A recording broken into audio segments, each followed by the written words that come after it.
गोलगप्पे इतने स्वादिष्ट होते थे कि जो कोई पक्षी एक बार उस टुनटुनी चिड़िया के हाथ के गोलगप्पे खा लेता था तो वो जीवन भर उन स्वादिष्ट गोलगप्पों का स्वाद नहीं भूल पाता था। एक रात टुनटुनी चिड़िया अपने गोलगप्पे की गाड़ी लेकर जंगल से अपने घर आ रही थी। तभी एक अनजान कौवा टुनटुनी चिड़िया के पास आता है। गोलगप्पे वाली, चल मुझे गोलगप्पे खिला। हाँ हाँ कालू भाई, अभी खिलाती हूँ गोलगप्पे। टुनटुनी चिड़िया एक प्लेट गोलगप्पे बनाती है और उस कौवे को देती है। कौवा उन गोलगप्पों को खाने लगता है। अरे वाह, इन गोलगप्पे का स्वाद तो बहुत ही लाजवाब है। चिड़िया, एक प्लेट और दे गोलगप्पे की।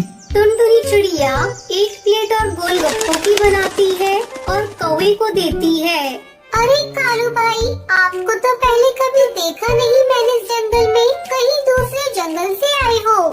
मैं जंगल में नहीं रहता। अच्छा, तो फिर कहाँ रहते हो? तुम एक प्लेट और दे दो गोलगप्पे की। हाँ हाँ, अभी देती हूँ।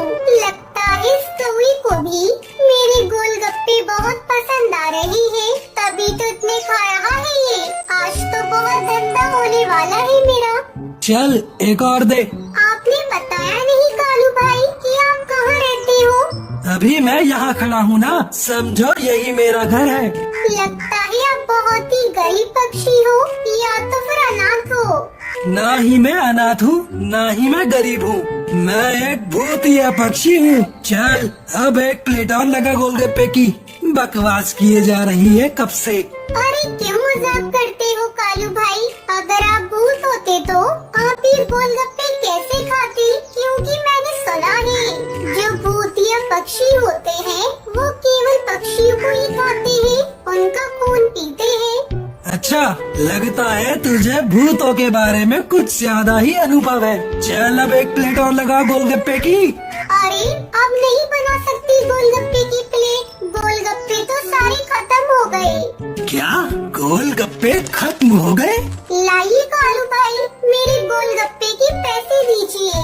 पैसे बोले तो? अरे क्यों मजाक किए जा रही हो कालू भाई? रात काफी हो गई है, मुझे बहुत काम करना है। लाइए मेरे पैसे दीजिए। मेरे पास कोई पैसे नहीं है।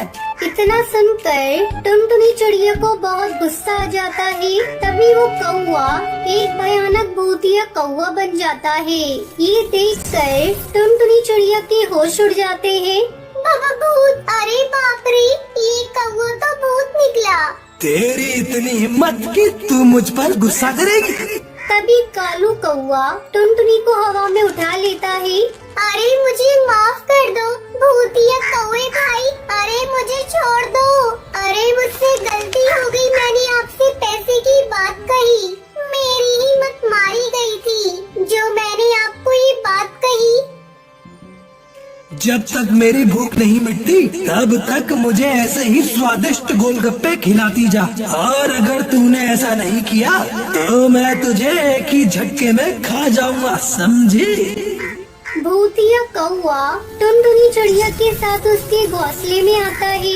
ये देखकर डर के मारे टुनटुनी चिड़िया भी तुरंत गोलगप्पे बनाने लग जाती है। फिर टुनटुनी चिड़िया उस भूतिया कौवे को गोलगप्पे खिलाती जाती है। देखते ही देखते पूरी रात गुजर जाती है। टुनटुनी चिड़िया पूरी रात भर गोलगप्पे बनाती गई। सवेरा जैसे ही होता है टुनटुनी चिड़िया के गोलगप्पे का सारा सामान खत्म हो जाता है। अरे चिड़िया, गोलगप्पे बनाना क्यों बंद कर दिए? मेरी भूख अभी तक नहीं मिटी है, चल तुरंत बना गोलगप्पे। अरे भूतिया कालू भाई, मेरे घोंसले में जितना सामान था गोलगप्पे बनाने का वो सब खत्म हो गया है। अब मैं आपके लिए गोलगप्पे कैसे बनाऊं? मेरे पास तो गोलगप्पे बनाने का सामान लाने के लिए भी पैसे नहीं है। सारे सामान के गोलगप्पे तो आपने खा लिए। अरे तू चिंता क्यों करती है, मैं हूँ ना, मैं अभी गोलगप्पे बनाने का सामान ले आता हूँ। तभी वो भूतिया कौवा अचानक वहाँ से गायब हो जाता है और एक चिड़िया की दुकान से सारे गोलगप्पे बनाने का सामान टुनटुनी चिड़िया के घोंसले में लाता है। ये ले टुनटुनी, ये रहा गोलगप्पे बनाने का सारा सामान। चल अब शुरू हो जा और मुझे स्वादिष्ट गोलगप्पे बनाकर खिला। अरे ये कहाँ फंस गई मैं? ये भूतिया कौवा तो मेरे पीछे ही पड़ गया है। कब इस भूतिया कौवे का पेट भरेगा? टुनटुनी चिड़िया फिर से गोलगप्पे बनाना शुरू कर देती है और उस भूतिया कौवे को खिलाने लगती है। भूतिया कौवा बड़े मजे से गोलगप्पे खाता जाता है। देखते ही देखते शाम हो जाती है। टुनटुनी चिड़िया का गोलगप्पे बना बना कर बुरा हाल हुए जा रहा था। अरे भूतिया कालू भाई, मेरा सारा शरीर दर्द कर रहा है। अरे मुझे बख्श दो। अरे मुझसे अब और नहीं बनाए जाएंगे गोलगप्पे, मुझे अब आराम करना है। क्या? ये फालतू की बकवास न कर चिड़िया और मुझे गोलगप्पे बना कर खिला जब तक मेरा पेट नहीं भरता। अरे तुम्हारा पेट तो भर ही नहीं रहा है। कल रात से तुम्हें गोलगप्पे खिलाती जा रही हूँ और अब तक तुम्हारा पेट ही नहीं भर रहा है। अरे तुम्हारा पेट है या कुआं जो भरता ही नहीं? तू मुझसे इतने गुस्से में बात कर रही है? तुझे तो मैं अभी बताता हूँ। अरे गलती हो गई, मुझे माफ कर दो भूत भाई, मैं बनाती हूँ। टुनटुनी चिड़िया फिर से गोलगप्पे बनाने लग जाती है। लगता है मुझे कुछ करना होगा, कैसे भी करके इस भूतिया कौवे से मुझे अपना पीछा छुड़ाना होगा। तभी टुनटुनी चिड़िया उन गोलगप्पों में चूहे मारने की दवा मिला देती है और उस भूतिया कौवे को खिला देती है। जहरीले गोलगप्पे खाने के बाद उस भूतिया कौवे के पेट में दर्द होने लगता है।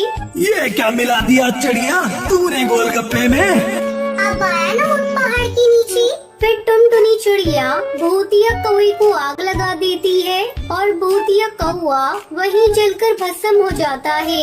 ये देखकर टुनटुनी चिड़िया बहुत खुश होती है। तभी उसकी नजर उस भूतिया कौवे की थैली पर पड़ती है। टुनटुनी चिड़िया उस थैली को खोलकर देखती है तो उसमें कई सारे पैसे, जेवर, सोना चांदी के सिक्के रखे हुए थे।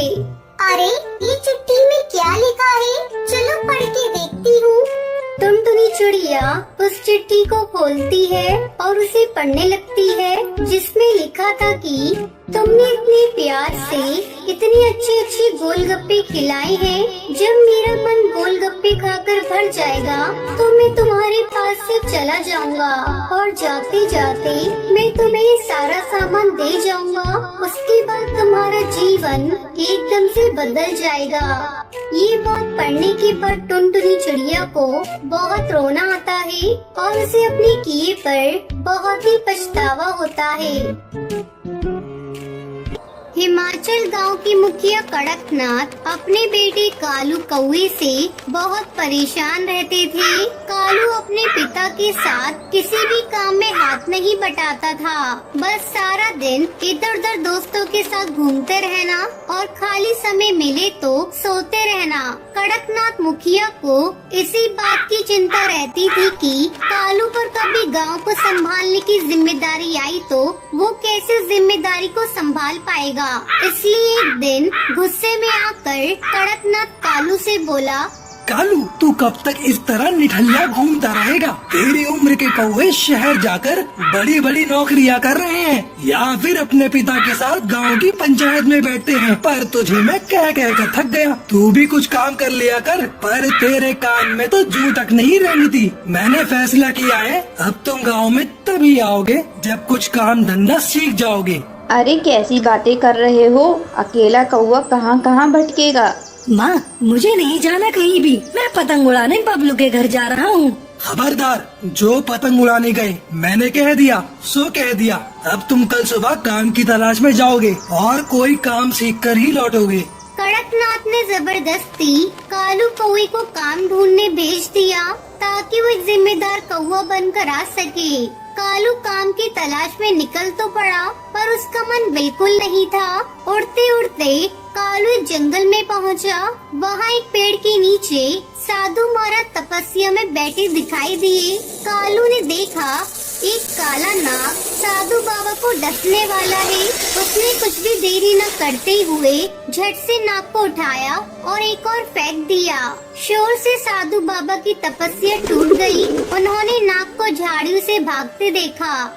धन्यवाद बेटा, तुमने आज मेरी जान बचा ली। आओ मेरी कुटिया में चलो, वहाँ चलकर बात करते हैं। बाबा आपकी कुटिया तो बहुत सुंदर है, ये तो बांस से बनी हुई है। बेटा ये बांस की कुटिया मैंने खुद बनाई है। बांस को जोड़ जोड़ कर बहुत मेहनत से मैंने इसे तैयार किया है। बाबा क्या मैं कुछ दिन यहाँ आपके पास रह सकता हूँ? हाँ बेटा बिल्कुल रह सकते हो।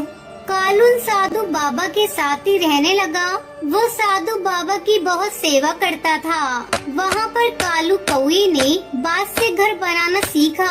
एक दिन साधु बाबा कालू से बोले, कालू बेटा मुझे यहाँ से दूसरे स्थान पर जाना है। अब तुम्हारा भी अपने गांव लौटने का निश्चित समय आ गया है। पर बाबा मुझे तो मेरे पिताजी ने कहा था जब तक मैं कोई काम धंधा नहीं ढूंढ लेता तब तक मैं गांव वापस नहीं जा सकता। काम तो तुमने सीख लिया बेटा, तुमने बांस के घर बनाने सीखे हैं, वो भी बहुत मेहनत का काम है। अब तुम अपने गांव जाना और वहाँ पर तुम जल्दी ही बांस के घर बनाना शुरू कर देना। बस ये काम है, एक दिन ये बांस के घर तुम्हारे बहुत काम आएंगे। कालू साधु बाबा से विदा लेकर वापस गांव पहुंच जाता है और अगले दिन बांस मंगवा कर पूरे गांव में बांस के घर बनाना शुरू कर देता है। पता नहीं इस कौवे को मैंने काम धंधा ढूंढने भेजा था, पर ये तो बांस के घर बनाने में लग गया है। देखने में घर कितना सुंदर और मजबूत है। पर ये घर किस काम के? यहाँ कौन रहेगा हैं? गांव में सबके अपने अपने घर, अपनी अपनी जमीन जायदाद है और ये फिजूल की मेहनत कर रहा है। कालू कुछ ही दिनों में पूरे गांव में जगह जगह बांस के घर बना लेता है। मानसून आ चुका था और हिमाचल गांव में कई दिनों से मूसलाधार बारिश हो रही थी। एक शाम पानी का बहाव तेज हो गया जिससे हिमाचल गांव बाढ़ की चपेट में आ गया। हिमाचल के साथ साथ आसपास के बहुत से गांव बाढ़ में डूब रहे थे। हिमाचल गांव के पक्षी हाहाकार मचाने लगे। तभी उन्हें गांव में बने बांस के घर दिखाई दिए जो काफी ऊंचे बने हुए और उन बांस के घरों की छत तक बाढ़ का पानी नहीं पहुंच रहा था। पूरे गांव ने बाढ़ से बचने के लिए कालू के द्वारा बनाए गए बांस के घरों में शरण ली। कड़कनाथ भी अपने बेटे कालू और अपनी पत्नी सुंदरी के साथ उसी बांस के घर में शरण लेता है। बापू मुझे साधु बाबा ने बोला था कि वक्त आने पर ये बांस के घर बहुत काम आएंगे और आज हमारा पूरा गांव बाढ़ की चपेट में आ गया है। गांव में एक एक घर बाढ़ में डूब गया है, पर ये बांस के बने घर नहीं डूबे। हमारा पूरा गांव सुरक्षित है। हाँ कालू बेटा, तुमने तो सचमुच अपने गांव के लिए जो किया है वो मैं भी नहीं कर सकता। मुझे तुम पर गर्व है मेरे बच्चे। कुछ दिनों बाद सब कुछ ठीक हो गया। गांव वालों ने कालू की बहुत तारीफ की और फिर कालू खुशी खुशी अपने गांव में रहने लगा। तो ये थी आज की कहानी। आज का सवाल ये है, साधु बाबा कालू कौवे को क्या काम सिखाते हैं? अगर आपको पता है तो आप हमें कमेंट करके जरूर बताएं। वीडियो अच्छी लगी हो तो इस वीडियो को लाइक और शेयर करना ना भूलें।